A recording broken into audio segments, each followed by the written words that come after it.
Hello, everyone. Welcome back to Resident Evil 8. It's time to take the elevator down because we got all the masks to leave the castle. Huzzah! You're gonna run And right back up. you're bringing all four pairs of your arms with you. Yes. Imagine a first-person shooter in which you play as Goro from Mortal Kombat. Okay, I mean, you know yeah, what? That so- actually sounds really cool. I have no idea how you would do it. No, do you know what Like- that is? Did anyone ever play The Darkness? Because it's kind of like that. Oh, you know no. what? I never did play that, but the game looked Highly interesting. underrated. Yeah, highly underrated. And so I read the comic. The comic's terrible. Oh. The Oh, no, do you know what you could do with a Goro first-person shooter? Each shoulder button is a different weapon. So R1's a weapon, R2 is a weapon, L1's a weapon, L2 is a weapon. so I think it's Well, the that's what The second Darkness is issue. like. The second issue of the Darkness comic ends with a character being like, "We have to stop him from having sex," and like it's treated so seriously. That sounds Oh, like dear. the plot of a goddamn Image comic or something. It is an Image comic. Like, I'm pretty sure I owned a graphic novel when I was a kid that was like an Image comic published thing, and the entire plot was like this woman superhero from one universe was about to have sex with the alternate universe version of this other superhero, and if they did, reality would collapse. For some reason. Oh. Yeah, whatever. Fine, we'll come in here and do it. I like how she has to duck to get through. Yeah, that's my favorite animation. That's my favorite animation. All the doorways in her own castle are too short for her, and she's just too cheap to renovate.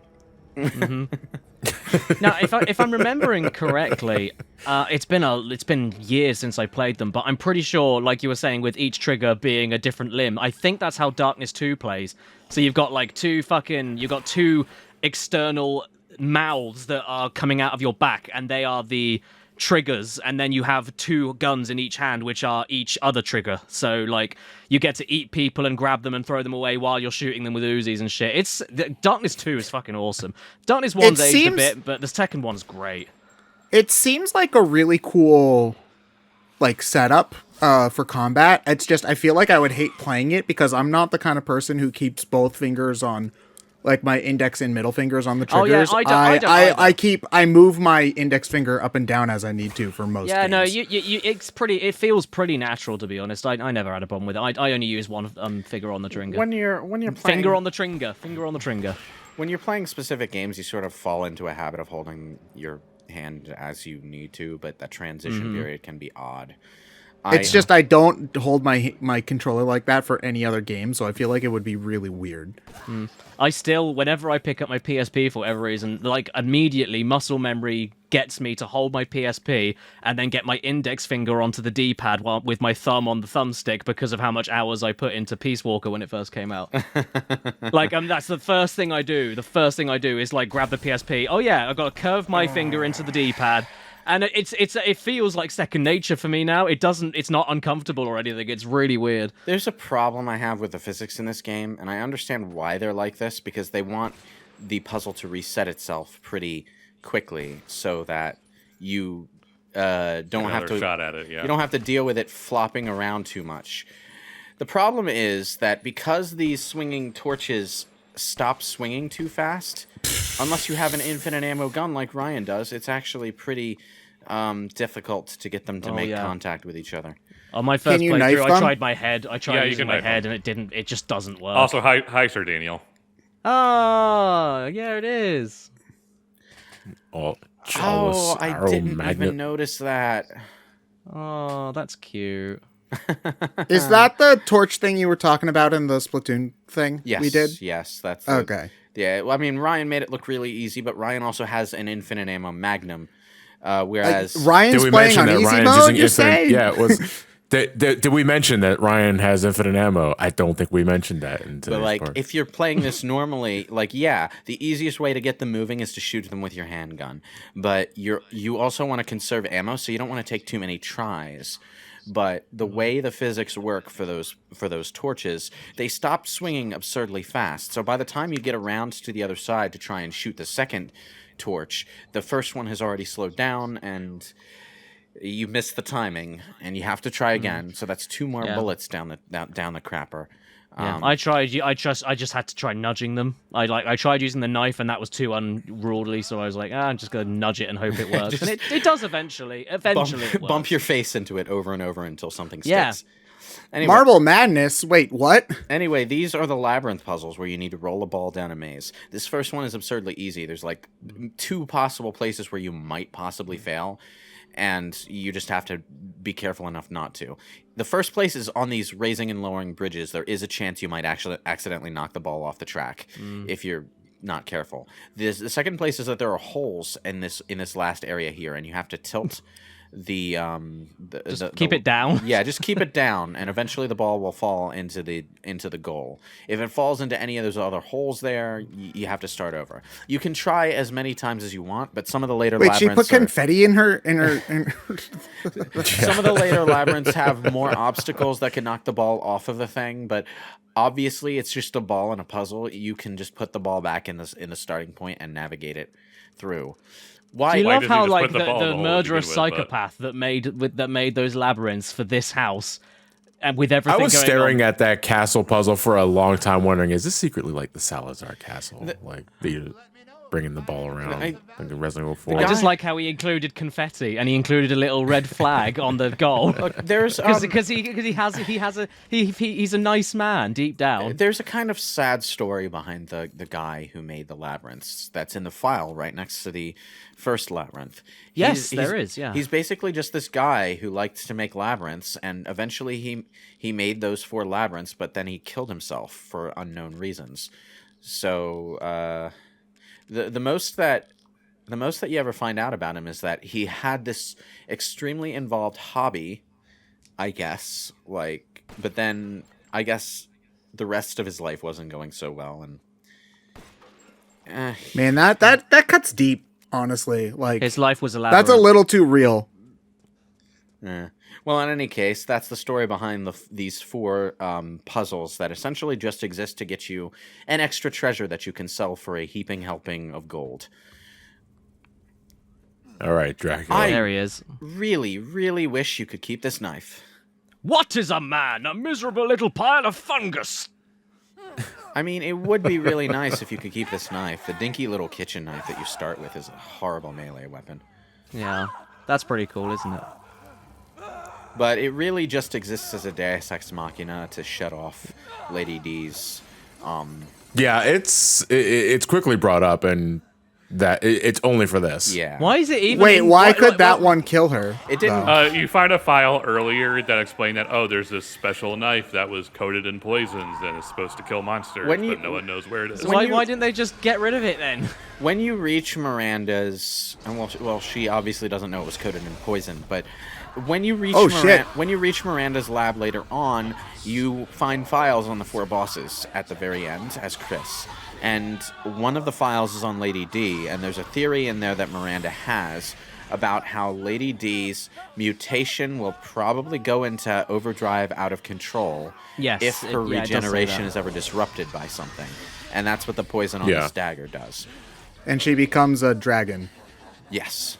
Yeah, basically. Yeah, which is kind of Now it's Lady that kind Dragon. of links into the gargoyle wing thing as well. So they're all kind of biologically related in some way. That, and it's very similar to Castlevania. It is still so bizarre to me that there's so much like dragon stuff, like dragons and vampires and all that. The whole, Nonsense. when you think about it, the whole point of what are you doing, Ryan? Shooting her. No, why were you? Well, he didn't get hurt, so that's fine. Yeah, she she cannot Yeah. reach you while you're in there. Really? I think Yep. at some point Yeah. she does bust those things down, though. She will eventually break them, but it's set after how much damage you do. Oh, so I see. as long as he keeps moving, yeah, he'll be fine. Anyway, what were you saying about The entire point of the zombies in the first place was that,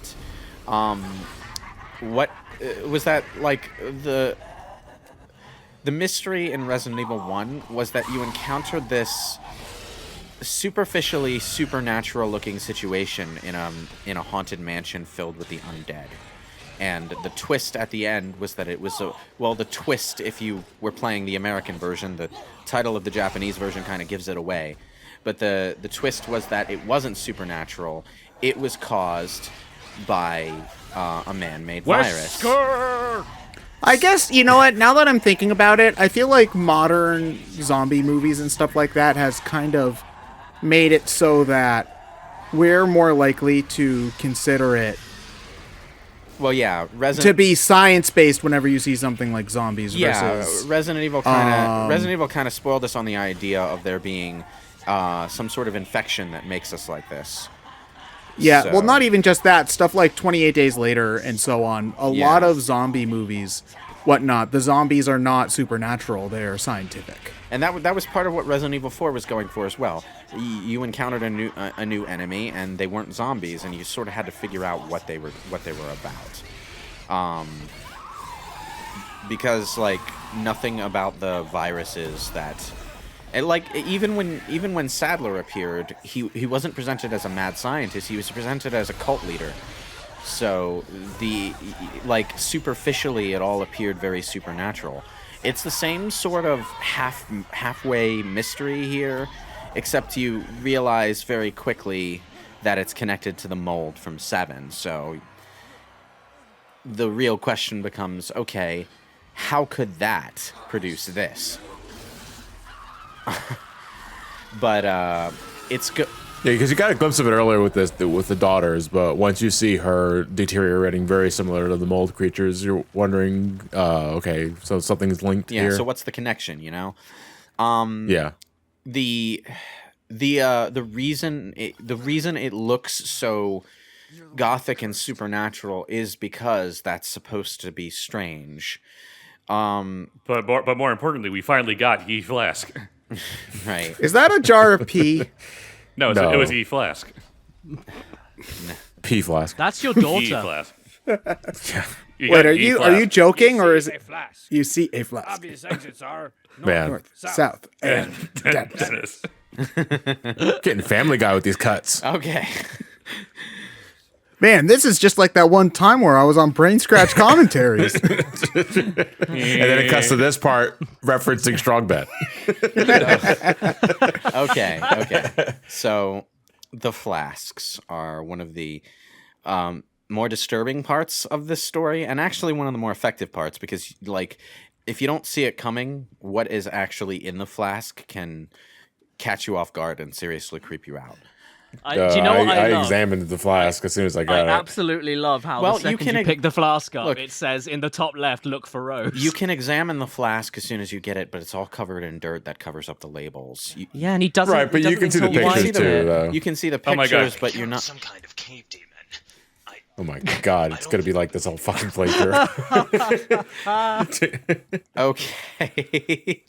Holy crap, solid snake! So it's not even a crab. I knew. It's a So I fish. knew to do this the first time I came here, but only because I played Resident Evil 4 first and knew that you could kill the fish. Yeah, and- exactly. Well, no, I knew to do this, but the problem was I didn't know what they were for, so I sold the first fish meat. Oh yeah. Wait, you have to So keep did the I. fish? I think everybody did. I think everyone did. Wait, Well, 'cause- so can you pull a Zelda and throw a bomb? Yeah, you can shotgun the fish, yeah. Yeah, you could do that in 4 too. But the thing was that there are an extremely limited number of fish, so if you forget to kill these fish, or if you sell the fish meat off, you have locked yourself out of the best food upgrade in the game. Well, not necessarily. There are other dishes that use the fish, but you cannot use them for the minor upgrade. You would have to save them off for the major upgrade. Yeah. What the... Which I did not know about because I completely forgot that the Duke had a crafting thing. Well, they didn't. Well, you can get the meat before it opens the crafting thing in the first place. You only get it later, which is dumb. I think that was my problem. Yeah. Yeah. It's like if once you get the meat, that's when it should open. Yeah, it's really strange that they decided to do that, but I did the smart thing and just looked up what the fish was for online before doing anything with it. Spoiled sport. This That's is no fun. That's like looking up. That's like looking up why are the zombies still on the floor in RE1 remake. You don't do that. You just let it happen. This is an interesting niggle of the lore here. There's sort of a Skeletor-Hordak relationship between Miranda and Spencer, where Miranda was kind of like they're two separate villains for two separate casts of characters, but Miranda was sort of Spencer's mentor. Wait, Spencer, as in the guy who ran the Umbrella Made the Corporation, mansion. Who found that yes. umbrella? Yeah, Yeah. made the mansion. Yeah. Spencer was the guy who started Umbrella, and he took the Umbrella logo and the name for the company from this symbol that was in these ruins in Miranda's village. And it's implied that these ruins actually have existed longer than Miranda and her four lords. So, Well, yeah, It's a bit considering weird. that these lords that they're representing the houses, they look medieval, so like they must have been here for a long time. yeah. So No, that like, that game's on PS1. This pattern looks really familiar. We ran Wink, into wink, Fortescue nudge, earlier nudge. too. They've been here for at least, I don't know, 20 years. Just a bit.